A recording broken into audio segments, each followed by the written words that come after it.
మిత్రులారా, హైదరాబాదు నగరంలో తెలంగాణ ప్రాంతంలో ఈ ధర్నా ఈ దీక్ష చేస్తే కేవలం తెలంగాణ రాష్ట్రంలో ఉన్న రాజకీయ పార్టీల మద్దతు మాత్రమే మనకు ఉంటుంది. కానీ ఈనాడు జంతర్ మంతర్ వేదికగా మనం నిర్వహించిన ఈ నిరసన కార్యక్రమంలో, ఈ ధర్నా కార్యక్రమంలో భారతదేశంలో ప్రాతినిధ్యం వహిస్తున్న దాదాపుగా 100 మంది పార్లమెంట్ సభ్యులు, ఇండియా కూటమిలో ఉన్న కీలకమైన రాజకీయ పార్టీలు,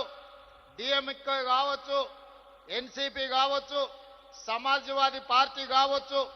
కమ్యూనిస్టు సోదరులు కావచ్చు, ఇతర ప్రాంతీయ రాజకీయ పార్టీలకు సంబంధించిన పార్లమెంట్ సభ్యులందరూ కూడా ఇక్కడికి వచ్చి ఈ 42% ఓబీసీ రిజర్వేషన్ల పోరాటంలో తెలంగాణ ప్రజలు ఒంటరి కాదు, మేమందరం మీకు అండగా నిలబడ్డామని బీహార్ నుంచి, మహారాష్ట్ర నుంచి, ఉత్తరప్రదేశ్ నుంచి, వివిధ రాష్ట్రాలకు సంబంధించిన రాజకీయ పార్టీలు తమిళనాడు నుంచి కూడా వచ్చి మా రాష్ట్రాల కోట్లాది మంది ప్రజల మద్దతు మీకు ఉంది,